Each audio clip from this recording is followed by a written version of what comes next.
Hello बच्चों, कैसे हो आप लोग। आज हम स्टार्ट करने वाले हैं क्वेश्चन नंबर 7, जिसमें हमें डिफरेंशियल इक्वेशन का जनरल सॉल्यूशन फाइंड करना है। और हमें ये गिवन है और हम जानते हैं कि हमें इक्वेशन को इस फॉर्म में लानी पड़ेगी, dy upon d x plus p y equal to q. Okay, तो dy अपॉन डी एक्स के साथ में कुछ भी नहीं होना चाहिए, लेकिन यहाँ पे क्या है, x log x। तो हम क्या करेंगे, हम इस पूरे को x log x से डिवाइड कर लेंगे।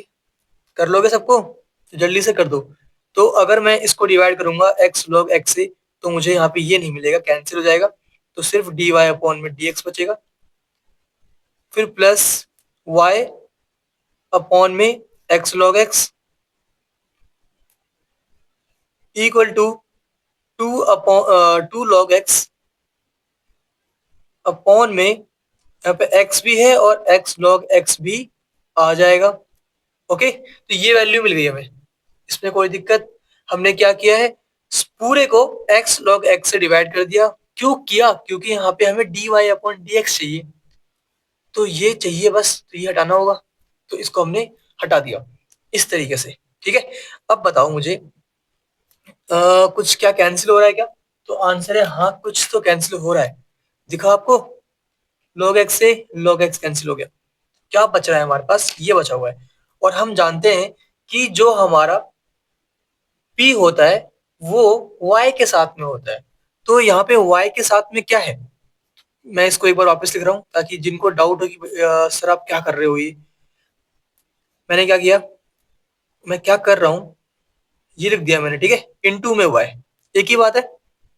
ठीक है, इक्वल टू में यहाँ पे क्या है, 2 अपॉन में x into x x square. Okay, अब आसान है बताना आपके लिए कि यहाँ पे p क्या होने वाला है। p जो y के साथ है, यहाँ पे y है, साथ में क्या है, ये x log x अपॉन में है जो कि, तो p इज इक्वल टू क्या आएगा, 1 अपॉन में x log x। कोई डाउट इसमें। और अब मैं अगर पूछूं कि बताओ q की वैल्यू क्या होगी, q क्या है, जो इक्वल टू के बाद में है कि नहीं। तो यहाँ पे q की वैल्यू क्या आएगी, 2 अपॉन में एक्स स्क्वायर। ओके, इसमें किसी को कोई डाउट नहीं होना चाहिए। अब इसके बाद क्या करना होता है, हमें इंटीग्रेटिंग फैक्टर फाइंड करनी होती है, मतलब आई एफ की वैल्यू फाइंड करनी होती है। तो जल्दी से बताओ आई एफ की वैल्यू क्या है। मैं यहाँ कर दूं, क्योंकि मेरे पास जगह की कमी है, तो मैं यहाँ कर रहा हूँ, बाकी इसके नीचे भी कर सकते थे। तो आई एफ की वैल्यू क्या आती है, जानते हो सब, e की पावर पी डी एक्स है ना। तो e की पावर p क्या है हमारा, ये रहा, e की पावर 1 अपॉन में x log x dx। तो इसे कैसे सॉल्व करोगे, जल्दी से बताओ। तो यहाँ पे x log x को इंटीग्रेट करना है, तो लेट कर लो, let log x equal to t on differentiating both side हमें क्या मिलेगा, log x को करने पे डिफरेंशिएट हमें 1 बाय x मिलता है, फिर x का dx इक्वल टू में t का dt। तो यहां से मुझे dx की वैल्यू क्या मिलेगी, x dt। ओके, पुट कर दो इसके अंदर, तो मुझे आई एफ क्या मिलने वाला है, आई एफ इक्वल टू ई की power integration 1 upon x log x को हमने टी लेट किया है, तो इनटू में टी, और dx की वैल्यू आई है हमारे पास x dt। x से x कैंसिल हो गया, तो क्या बचा हमारे पास, इंटीग्रेशन ऑफ 1 अपॉन टी, क्या होता है, log t। ओके, और ये हम जानते हैं कि जब भी e हो और उसके पावर में log हो, तो ये कैंसिल हो जाते हैं, मन ही मन हम कैंसिल कर देते हैं। वैसे कैंसिल नहीं होता है, मैंने प्रूफ दे रखा है पहले, लेकिन हमें यहाँ पे जल्दी करना है, तो मन ही मन में इसे कैंसिल कर दो। बचा क्या, सिर्फ t बच गया। ओके, तो हमें t मिल रहा है, किसकी वैल्यू t मिल रही है, इंटीग्रेटिंग फैक्टर की, आई एफ की। अब क्या करना होता है इसके बाद, हमें फॉर्मूला पता है, ये रहा सॉल्यूशन निकालने का फॉर्मूला। तो क्या आने वाला है सॉल्यूशन बताओ। तो सॉल्यूशन क्या आने वाला है, सॉल्यूशन ऑफ डिफरेंशियल इक्वेशन क्या आने वाला है, बताओ जल्दी से जल्दी से जल्दी से, स्पीड में। y इंटू में आई एफ, y क्या है, y कुछ नहीं है, y है, आई एफ की वैल्यू क्या आई है, t आई है। और t वैसे है क्या, t क्या है हमारे पास, log x है। ओके, तो y इंटू में आई एफ करना है हमें, आई एफ की वैल्यू log x है, तो y इंटू में log x इक्वल टू में integration of Q, integration of Q, Q क्या है क्यू हमारा, ये रहा 2 में एक्स स्क्वायर इंटू में आई एफ, जो कि हमारे पास लॉग एक्स है। ओके, फिर dx प्लस सी, ये फॉर्मूला आपको याद हो चुका होगा। अब इसे सॉल्व कर लो और हमारा आंसर कंप्लीट हो जाएगा, बस इतना करना बचा हुआ है। तो यहाँ से हमें y इंटू में log x तो सेम ही रहेगा, इसे इंटीग्रेट करना है। तो बताओ इसे कैसे इंटीग्रेट करोगे आप। 2 में अगर कॉमन ले लूं, मतलब बाहर निकाल दूं, कुछ फर्क नहीं पड़ेगा। और यहाँ पे क्या है 1 में एक्स स्क्वायर इंटू में log x dx प्लस सी। अब बताओ कैसे सॉल्व करोगे। पहली चीज जो दिमाग में आपके आएगी कि log x को t मानो और x कट जाएगा। चेक करो, नहीं कटेगा x, क्योंकि अगर t मानोगे भी तो भी नहीं कटेगा, मेरे ख्याल से तो नहीं कटेगा, क्योंकि यहाँ पे log x है, यहाँ पे 1/x स्क्वायर है, तो कोई फायदा नहीं होगा।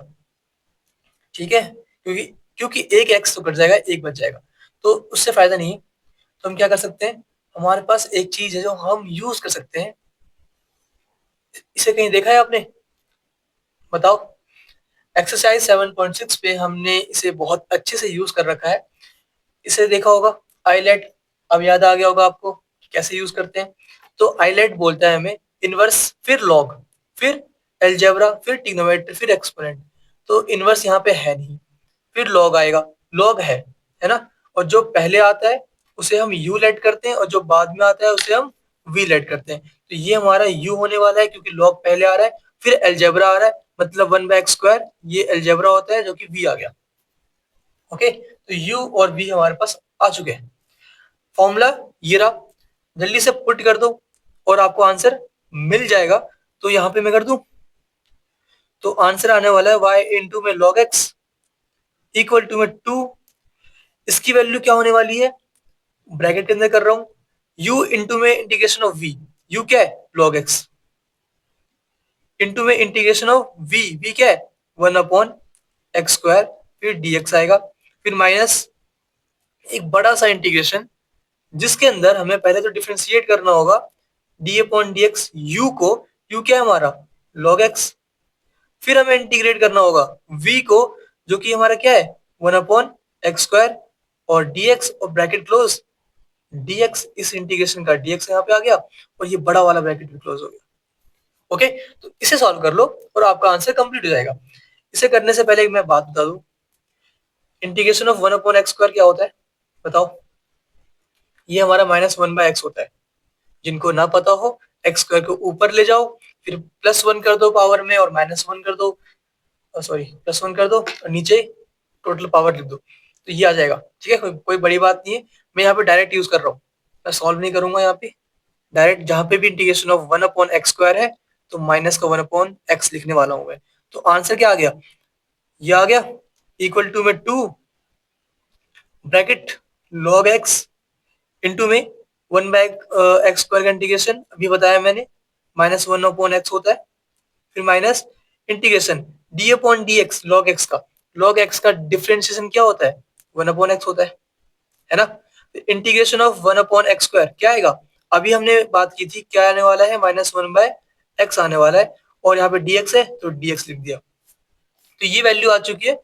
एक बार और इंटीग्रेट करना बचा हुआ है, तो इसे भी कर लो और हमारा आंसर फिर टोटली कंप्लीट हो जाएगा। तो ये क्या आ चुका है 2 ब्रैकेट के अंदर log x इंटू 1/x, तो मैं इसको लिख दूं 1/x log x, इसको आगे लिख दिया मैंने, इसको पीछे, माइनस भी है तो माइनस भी लगा दो यहाँ पे, फिर माइनस इंटू माइनस प्लस होता है तो प्लस लिख दिया। ठीक है, integration of 1/x upon 1/x क्या आएगा बताओ, 1/x स्क्वायर, जिसका -1/x मिलता है इंटीग्रेट करने के बाद, तो यहाँ पे क्या आने वाला है -1/x। ओके, देखो प्लस क्यों हुआ, क्योंकि माइनस इंटू माइनस प्लस आ गया। फिर जो बचा हमारे पास वो क्या बचा 1/x स्क्वायर, है ना, 1/x इंटू 1/x, और जिसका इंटीग्रेशन क्या आता है -1/x, तो ये वाला माइनस इंटीग्रेशन मतलब ये आया हुआ है। ठीक है, फिर ब्रैकेट क्लोज कर दो, ये हमारा आंसर कंप्लीट हो चुका है। लेकिन बुक से मैच नहीं हो रहा होगा, अगर बुक से मैच करना है तो माइनस को कॉमन ले लो और एक्स भी कॉमन ले लो यहाँ से। ठीक है, तो हमारा बुक से मैच हो जाएगा, बाकी नीड नहीं है बुक से मैच करने की। आंसर हमारा कंप्लीट है और बिल्कुल परफेक्ट है। ओके।